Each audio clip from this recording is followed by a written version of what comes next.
It's almost June. That means it's time for another look at forthcoming books from Penguin Press. Some are Berkeley Prime Crime, 3 are from Obsidian. And with this publisher, you always want to check out the covers. Let's start with A Killer Plot by Ellery Adams.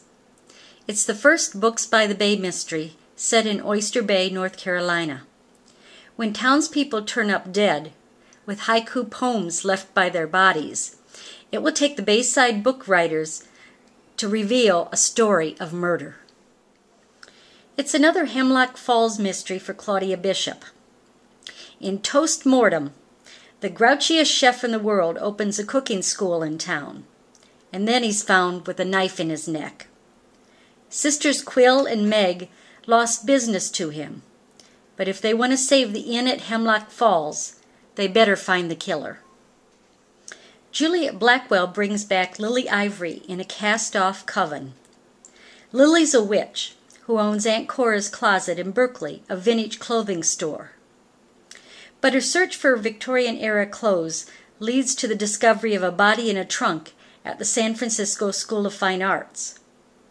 You can read the book, or you can join me for Authors at the Teague on June 24th, when Juliet is on the panel, Women Who Kill. Speaking of the Victorian era, that's the setting for Emily Brightwell's latest, Mrs. Jeffries Speaks Her Mind. Mrs. Jeffries is the housekeeper for Scotland Yard Inspector Witherspoon. She's also his secret weapon. And this time, when an eccentric woman is killed, there are plenty of suspects. I can't wait to read the first book in E.J. Copperman's new series. Allison Kirby is looking for a second chance for herself after her divorce.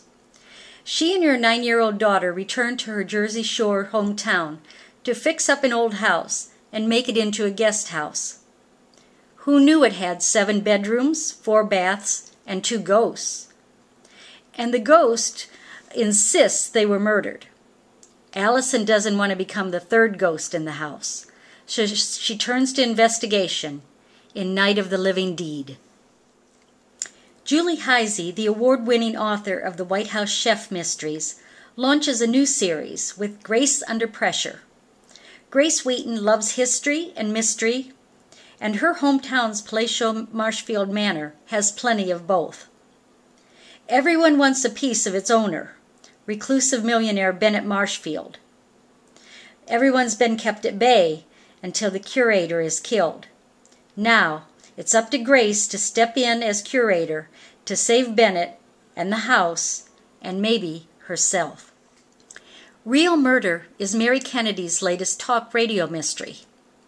To boost her ratings, radio talk show psychologist Maggie Walsh is willing to be a script consultant and maybe get a few interviews when a movie production team comes to Cypress Grove, Florida. But there are plenty of behind-the-scenes secrets when the leading lady ends up dead. Are you a dog lover? Check out Judy McCoy's Death in Show. Professional dog walker Ellie Engelman doesn't know much about dog shows until a handler is killed, and Ellie fills in, leading Lulu one of her dog walking charges. But someone might be targeting Lulu's handler, whoever that may be, in the dog-eat-dog world of dog shows. Included this month in the Berkeley Prime Crime books are 2 hardbacks. Skein of the Crime is the latest knitting mystery by Maggie Sefton. Fall brings cool weather to Fort Connor, Colorado, inspiring knitters and students to take classes at House of Lambspun.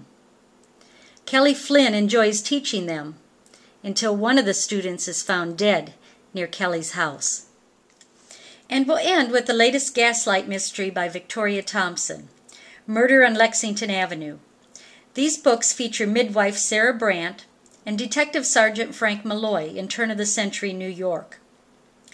When an influential man in the deaf community is murdered, Malloy is assigned the case, since his own son is in the New York Institution for the Deaf and Dumb. It's only when the victim's wife goes into labor that Malloy needs Sarah Brandt.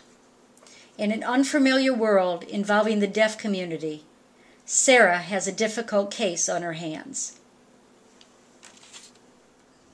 10 choices this month for the Cozy Mystery Reader.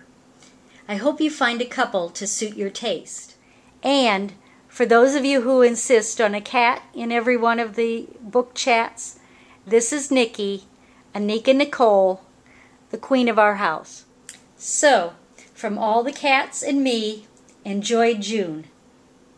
Enjoy!